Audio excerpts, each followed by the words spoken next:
Thanks for that reading, Bolton. I now invite your attention as Bruce gives us his seminar tonight on Jesus, the story of Jesus, his guide to life. Thanks.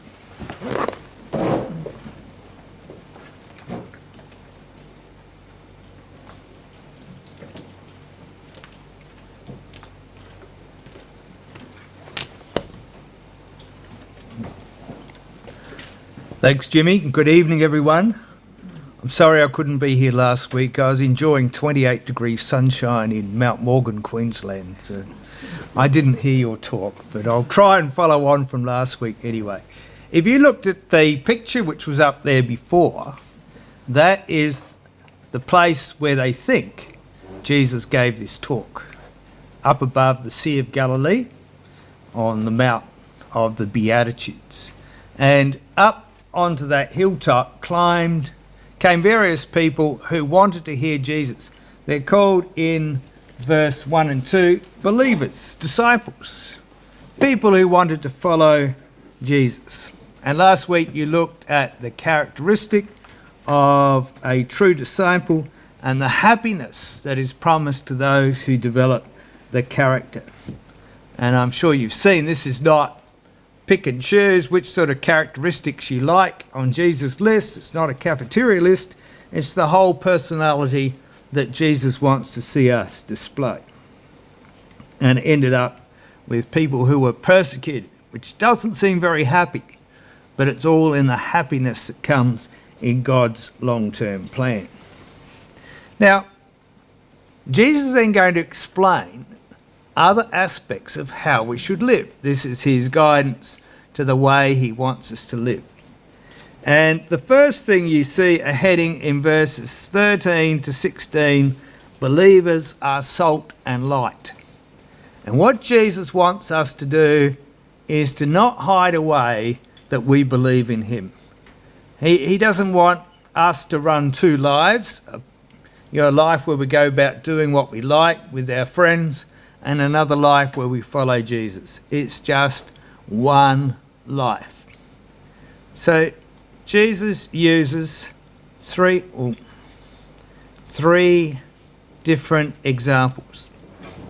The first one in verse 13 is to compare the believers to salt. Well, what does salt do? Salt is a preservative. In those days, it kept their food from corrupting. But here Jesus emphasises its flavour. And if the salt doesn't have any flavour, what use is it? And Jesus is telling us that if we follow him, we are supposed to be the flavour which influences the society around us. How shall it be seasoned? If it is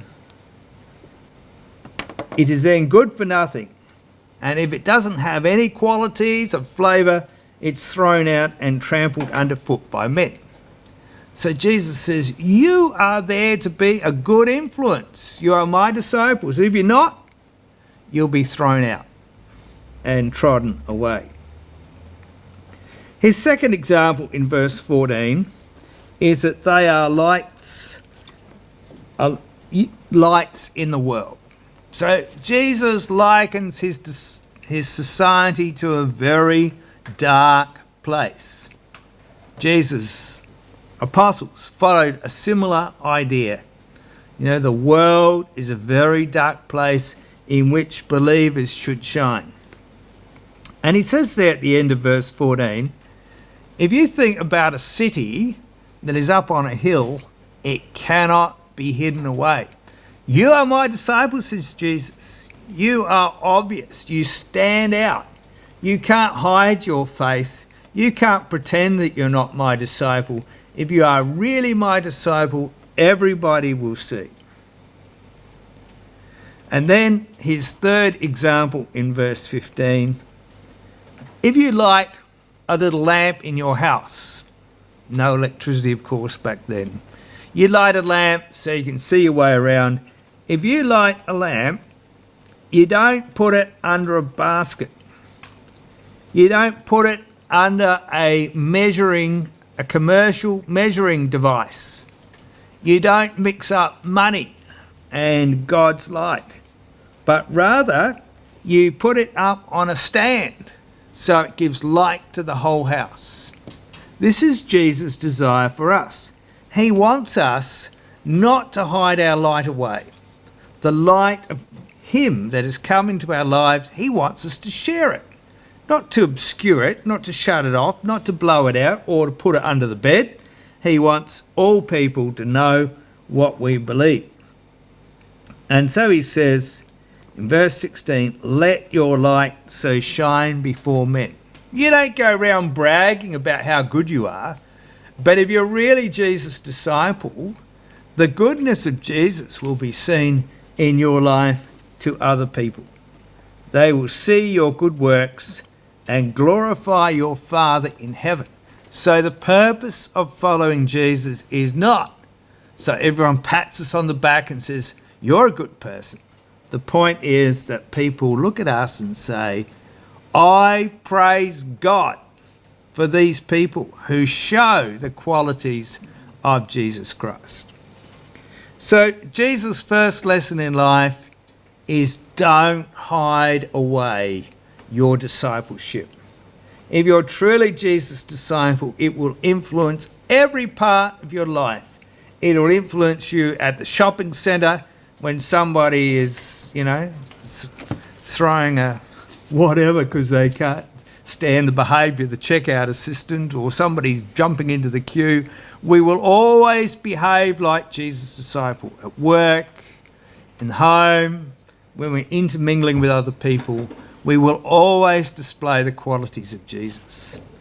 So we will always show the patience and kindness and understanding that Jesus was. And we're willing to tell people why we want to be different people, because we've sat and learnt from Jesus. Now, in the next set of verses, 17 to 20, he wants to tell them that following Jesus is different to the religion they have seen around them. Now, this was very relevant in Jesus' day because of the bad leadership of the temple and the religious services. But today, most organised religion is tick-a-box religion. You just have to tick certain boxes and you're okay. Whether you make sure you pray on certain days or fast on certain days or abide by certain rules of your church, you're okay. And Jesus says, no, that's not what religion is about at all. Religion is about loving God in your heart. But he said to these Jews, I am not here to attack your religion. All the things you have learnt from your father Moses, nothing wrong with any of those. But I don't want you to get into this formula religion where as long as you tick the boxes, all will be well. So Christ tells them that when they look at the Ten Commandments, Jesus is not coming to argue against the Ten Commandments. He believes in them. But he's coming to fulfill all the laws that was given to them in the past in the Old Testament. He is not overturning them. He's not destroying them in verse 17, but he's going to fulfill them.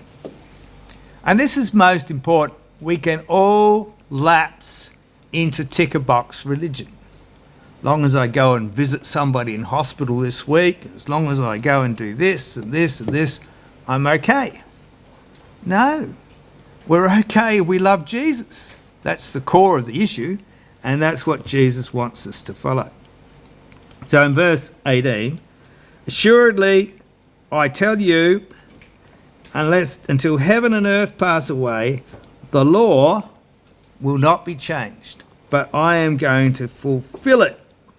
So don't let anyone say, said Jesus, I want you to break God's commandments. I don't, but I want you to go further. See, the real problem is in verse 20. He says unto them, your righteousness must be greater than the righteousness of the scribes and Pharisees. Well, who were the scribes? They were the people who wrote out all the laws and copied the laws and explained the laws. The Pharisees were the religious leaders, and they were very strict about the way they behaved. In the book of Acts, the Apostle Paul said, I lived according to the strictest religion. I was a Pharisee. So if these people were very strict about what they did, why does Jesus say that following him must exceed the righteousness of the scribes and Pharisees? Must be greater than theirs, because their righteousness was just self-righteousness. They were righteous. They thought they were righteous. That's all it was. They went round boasting about their righteousness. Now, if you're going to follow their example, says Jesus, you will not be in the kingdom of heaven.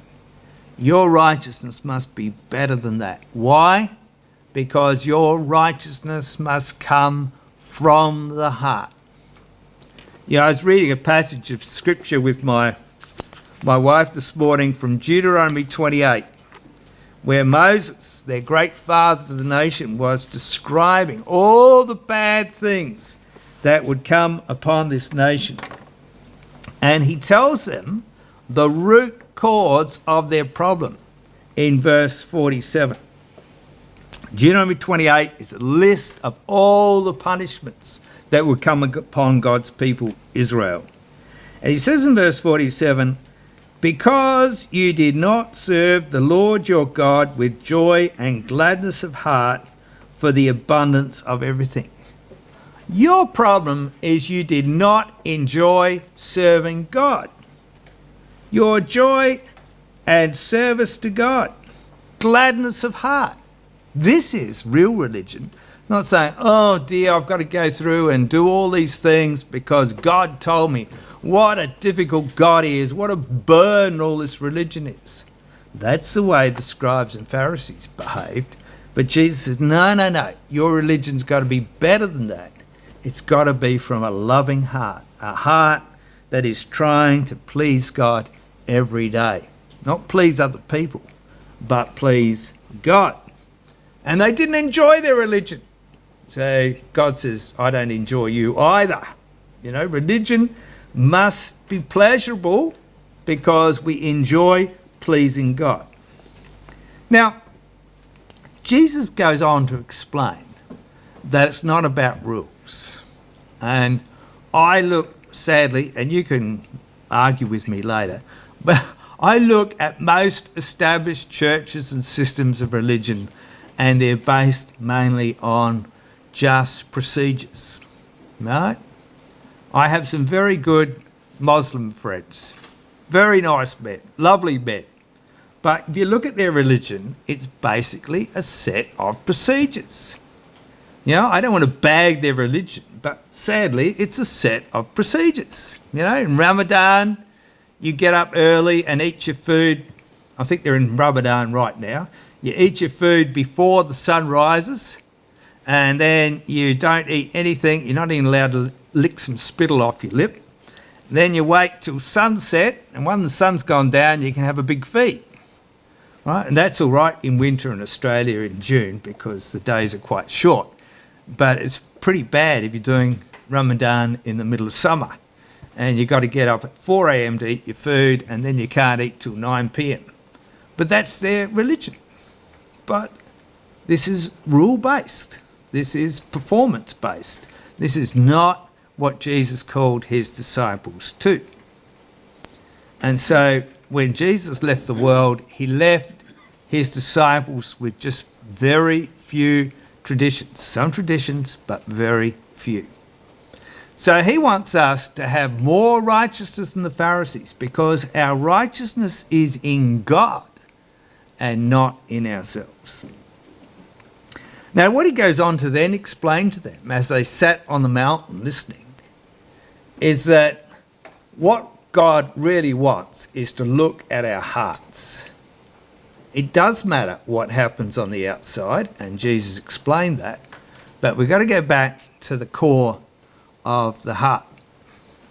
So, that's a bit small, but you can read that, and you've got the headings in your Bible. And in verses 21 to 26, in my Bible, we've got this heading, Murder Begins in the Heart. Now, Jesus says, Moses gave you 10 commandments on 2 tables of stone, 5 on each table. And at the top of the second block of stone was this commandment, you shall not murder. And Jesus never argued with that. No, murder's a horrible thing. You shouldn't do it. But Jesus now says, I say to you, I want you to take this a bit further. It's not just about murdering. Did you get really angry with someone today? Really angry? Well, what is the cause of murder? It's anger. Let's go back to the root problem. Our problem, you may not have murdered it. I hope nobody murdered anyone today. I assume you didn't murder anyone today. But Jesus said, if you got angry with someone today for no valid reason, that in his sight, as he looked at you from heaven, that's as bad as murder. And see, but how can that be as bad as murder? Because we must arrest the problem at its source.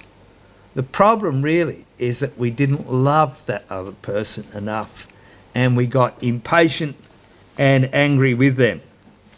So, you have heard that you shall not murder, but I say unto you, in verse 22, whosoever is angry with his brother without a cause shall be in danger of the judgment. So, Jesus says, I looked right into your heart. I saw what happened. You were angry with your brother with no valid reason. Now, Jesus was angry with people, but for good reason. He was angry with people because they were nasty. He was angry with people because they had a hard way of thinking. He was angry with people for valid reasons. But he says, if you are angry with your brother today, you are in danger of the judgment. And whoever says to his brother, you empty head, anyone call someone an empty head today? If you call your brother an empty head, you shall be in danger of the council. And their council was a group of 70 men who judged cases. You really deserve to be taken to the council for judgment by calling your brother an empty head. You just do not get angry and start spitting out horrible words to others. And if you say to your brother, you fool, you shall be in danger of eternal death. You can't go round being angry and think that it doesn't matter because I didn't murder anyone. You know, the policeman's not going to come and get me because I called somebody a fool, so I'm okay. That's not what Jesus is after. He's after a positive attitude to mind. And if we really love that person, we'd be able to cope with their behaviour which annoyed us perhaps. And he says in verse 23, look, if you're going to worship and you think, oh, look, yeah, John over there, you know, he's really not that good, and he's not happy with me. Yeah, he thinks I did something really bad to him. Well, blow him. I'm going off to worship. And Jesus says, look, it's no good turning up to worship God if you haven't sorted out your problems with the people around you. If you're bringing your gift, something to offer to God's altar, and you remember your brother is upset with you, well, just stop, go home, go and meet your brother, fix up the problem, and then come and worship God. In other words, Jesus is saying, how can you worship God acceptably if you can't fix up your problems between yourselves? And the Apostle John argues this point in his first epistle. How can you love God if you can't love the people around you?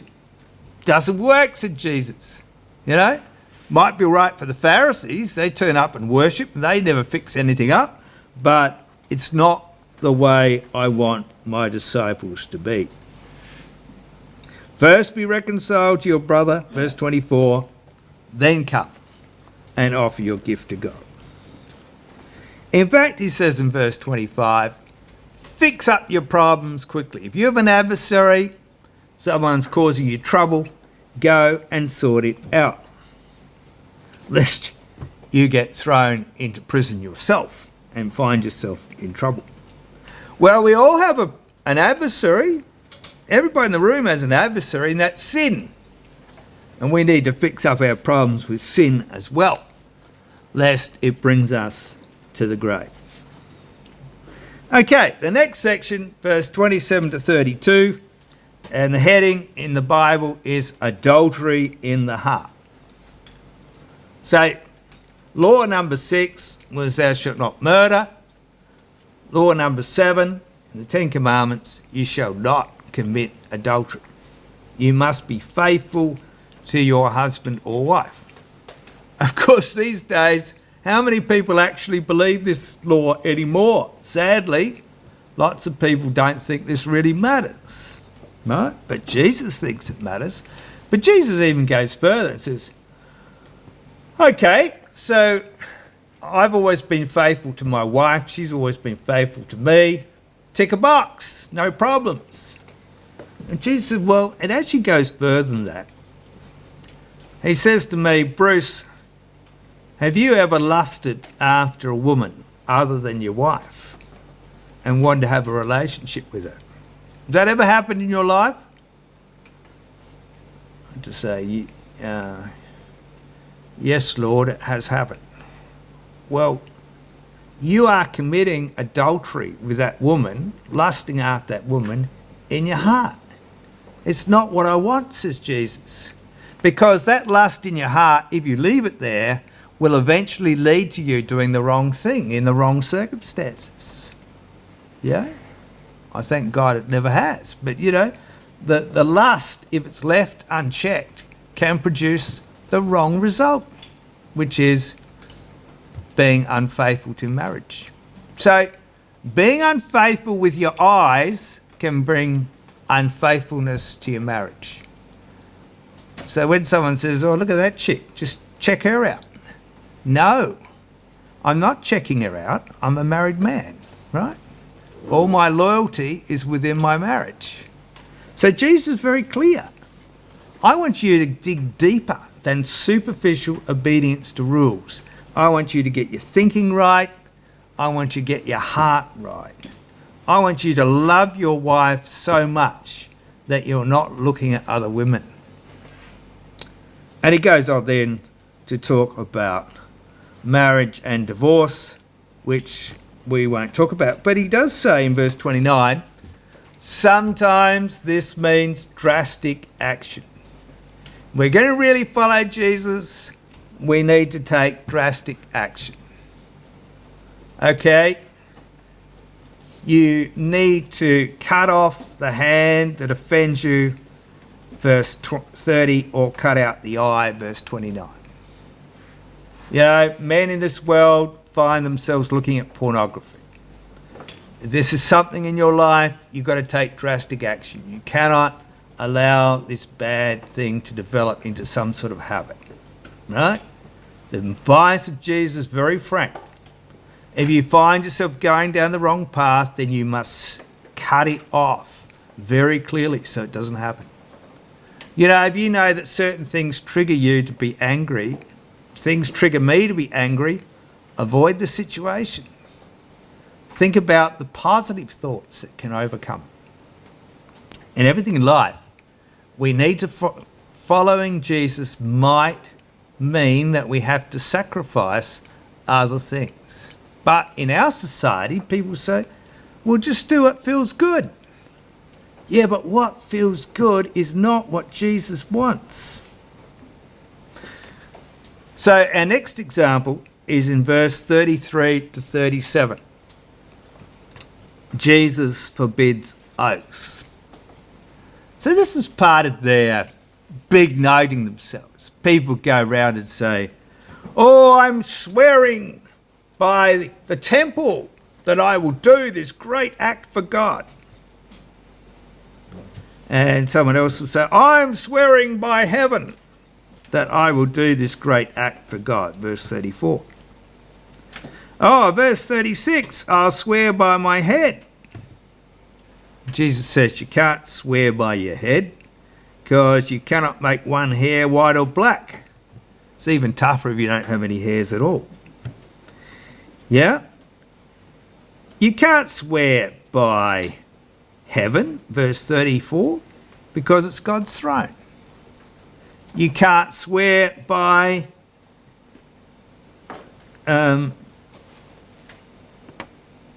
you cannot swear by Jerusalem, verse 35, because it is the city of the great king. And this is quite a powerful message. Who's the great king? And why can't you swear by Jerusalem? Because it is the city that Jesus Christ will reign from. He is the great king. So you can't swear by this city. And later on you might want to check out Psalm 2, where God says, I am going to set my king, Jesus Christ, upon Jerusalem. So Jesus says, well, I'm the one with the authority. You can't swear by Jerusalem. You can't swear by heaven. In fact, he says, give up all these great statements. I'm going to do this for God. I'm going to do that for God. Just in verse 37, let your yes be yes and your no, no. You don't need to make big, bold, public statements about what I'm going to do for God. Just say, yes, God, I'll do it. And just quietly go about doing it. The religious leaders of Jesus' day were always boasting about how righteous they were. It's not Jesus' way at all.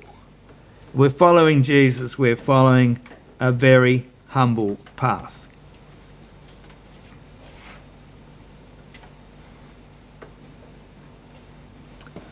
Okay, the last point of contrast is about resistance to evil. Now, in verse 38, Jesus quotes the law of Moses. You have heard that it was said, an eye for an eye and a tooth for a tooth. Okay, you can see from your margin, this comes from Exodus 21, verse 24. And say, hang on, that's a bit tough, you know. If you break my tooth, I can break your tooth. You know, tooth for a tooth. Well, I don't think God ever quite meant it that way, but let's take it this way. You know, if some rich person does something bad to you, they really deserve to receive the same consequence. And in their judgment courts, they would bring a punishment equal to the crime, right? Behaviours would bring exact punishments. Now, we could say, oh, well, Jesus, this person did this bad thing to me. I think he should be dealt with. And Jesus says, how about you open your heart a bit more than that? You know, that law was given when Israel was one nation with God as their king. You are my disciples going out into the world at large. You need to do better than that. And what I want you to do, says Jesus, is not seek retribution.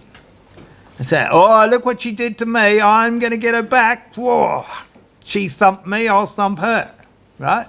Jesus, no, this isn't the way we do it anymore. I want you to live to a higher principle. Verse 39. I tell you not to resist an evil person. Yeah, our world's full of this. I'll get you. Oh, yeah, I'll get you. Just wait, I'll bring my friends around to deal with you. That's the sort of vengeance our society flourishes on. But in Jesus' guide to life, it's not the believer's approach. If someone slaps you on the right cheek, turn the other to him also. Just put up with bad behaviour. Now, it is true that when Jesus was slapped on one side during his trials, just before his crucifixion, he didn't turn around and offer him the other cheek. He, in fact, told them that that was wrong. If you're slapped on the cheek by a friend, I think you should tell them that's not right. But as we go out to society, if people hurt us, we don't hurt them back. We just accept it. We're Jesus' disciples. We have to accept the persecutions and troubles that come upon us. If someone wants to sue you, verse 40, and take away your tunic, give him your cloak also. Right? Let him have what he wants. Don't fight. Jesus' disciples give in. They're gentle people. If you're compelled to go 1 kilometre and the ruler tells you must do this, if you're forced and oppressed to do something, do extra. Don't retaliate. Give to him who asks you. If somebody wants something, be generous, says Jesus. And in other places in his teaching, he expands this idea considerably. Be very generous in your behaviour and attitudes. Now, he then turns to a topic which clearly discriminates his believers from people who are not his disciples. And he says to them in verse 43, as recorded in verse 43, look, in the Old Testament it said, love your neighbour, right? Anybody know where that's found, by the way? Love your neighbour. Leviticus. Let's turn there. Leviticus chapter 19.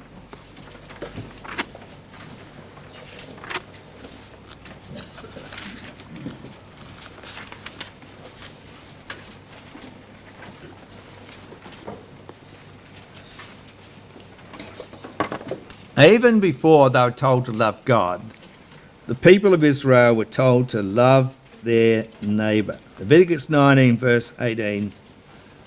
Here's Jesus' point. You shall not take vengeance nor bear any grudge against the children of your people. Just the point Jesus has been making. We're not here to take vengeance. We're not here to bear grudges. But you shall love your neighbour as yourself.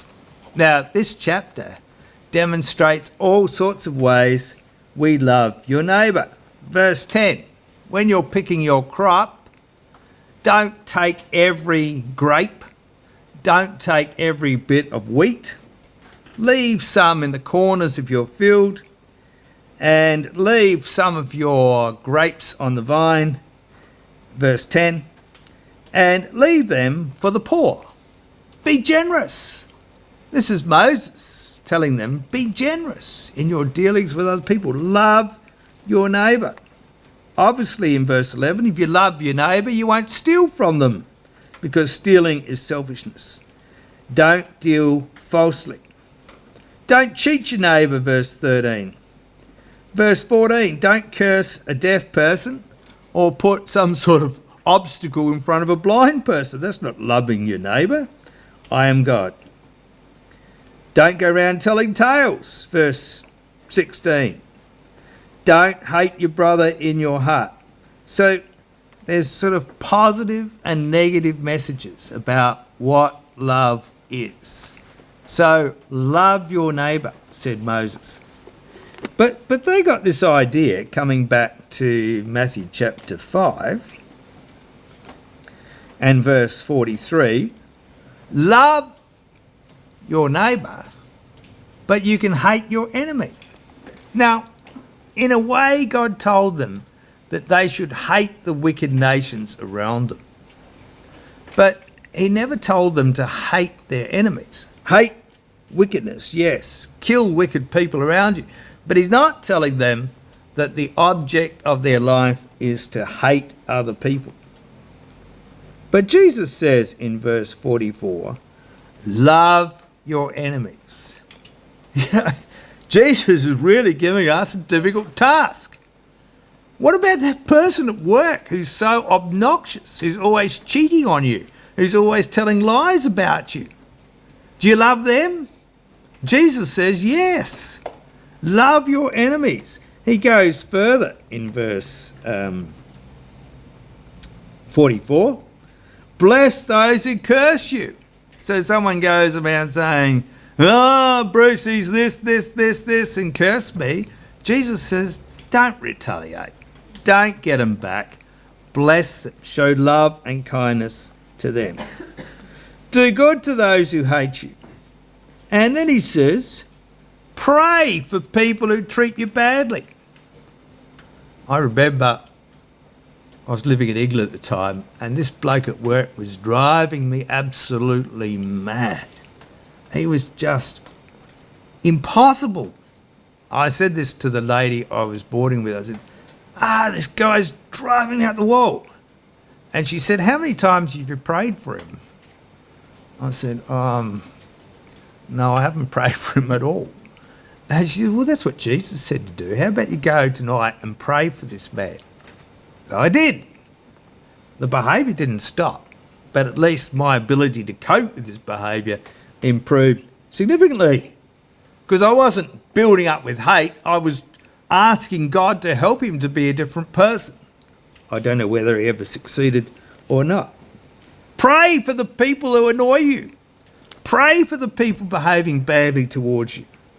And you can think of Stephen in Acts chapter 7. He's being stoned to death, and he's praying, he's asking Christ to help the people who are killing him. And then Jesus says, follow the example of God. What does God do? Verse 45. Tomorrow morning, the sun will shine on the evil and on the good. Oh, it might shine. I'm sure it'll be shining in Mount Morgan, but I don't know about Adelaide. But yeah, God makes the sun shine on everyone. He makes the rain fall on everyone. God looks after all of his creation. If God can be generous even to the wicked, how about we be generous in our thinking to all people? Look, the danger is, says Jesus, you just love people who love you.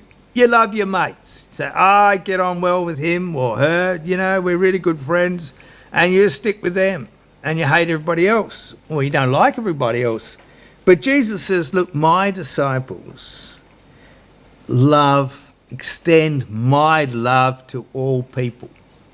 You remember Jesus gave the parable of the Good Samaritan, extending your love out to this person you didn't even know. If you love those who love you, am I going to reward you for that? Look, seriously, says Jesus in verse 46, the tax collectors do that. You can find the worst people in society, they do try and love their mates. I'm not sure about the Comancheros, but, most people try and love their mates. You know better than anybody else if you just love your mates. That's pretty human. The tax collectors, who were sort of the most hated people in society in Jesus' day because they ripped everybody else off. At least we have nice tax collectors these days. The one I'm talking to is very nice anyway. I hope she doesn't give me a fine, but there we are. Do not the tax collectors do the same? So the tax collectors, the worst people in society, are kind to their mates. Jesus says, I want you to be superior in your life than that. If you greet your brethren, well, what do you do more than anyone else? Even the tax collectors are really friendly with their mates. But I want you to extend yourself, says Jesus. I want you to be reaching out to other people with kindness and goodness. And he summarises these ideas he's been talking about by saying in verse 48, be perfect. Now listen, this is really difficult for all of us. Be perfect? But I'm not perfect. I've got all these faults, I've been trying to follow Jesus for 45 years. I've still got all these faults. So how can I be perfect? Is Christ expecting too much of me? He wants us all to develop. And perfection is not being 100% righteous. It's being a complete person, being a mature, grown-up individual in him. He wants us to develop. And what is the pattern of development? It's not the man down the road who's really nasty to you. You don't have to compete with the people around you who have no morals. No, that's not the standard. The standard is your Father in heaven. Yeah, in the next chapter, he's going to talk to them about praying to your Father in heaven. There's only one standard, says Jesus, of spiritual development. It is God. And of course, it's also Christ who followed his Father. Be perfect. As we think about Jesus' guide for life, we don't want to set up two simple goals for ourselves. The goal is to become more like God, a Father who is loving and caring for his creation. Now, I want to take you in conclusion to Ephesians chapter 4, because I think here the Apostle Paul helpfully extends the very sorts of points Jesus was talking about and helps us with overcoming and being this more mature or complete person. So, Paul says the only way to be able to do what Jesus is telling us is to think positively to counteract the problem.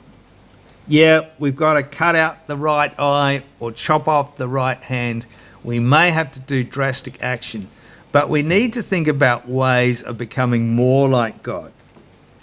And here Paul says in verse 23, if you are a liar, so you have a problem telling lies, you're not a very truthful person, you always sort of, I don't tell lies, just sort of grey ones, just sort of, a bit of spinning. I spin the truth a little bit, just sometimes, especially when I'm in difficult situations or to my tax collector.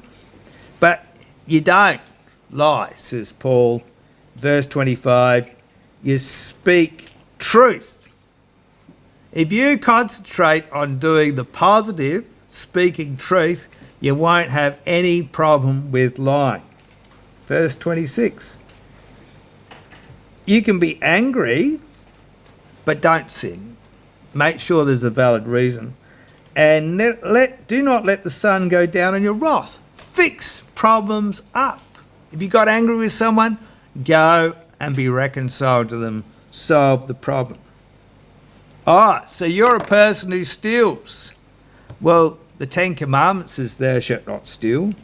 Well, stealing is just an act of selfishness. So how about in verse 28, you work hard with your hands to help somebody else. So instead of pinching things from other people because I want this, think about giving yourself in positive action to others. You have a problem with your tongue? Verse 29, corrupt words come out of your mouth. Well, just concentrate on speaking kind, good words. You know what your mum told you, if you haven't got anything nice to say nothing. Or even better, says Paul, just think about nice things to say. Yeah, I knew a lady many years ago in the Cumberland congregation, and I never heard her speak anything bad about anybody, even when she was an old lady. Never said anything bad about anyone, right? She concentrated on speaking kind words. Okay, verse 31, don't have bitterness and wrath and anger. Instead, verse 32, be kind, be tender-hearted, be forgiving. These are the ways of overcoming anger. So, Jesus' teaching as he sat on the mountain was very challenging.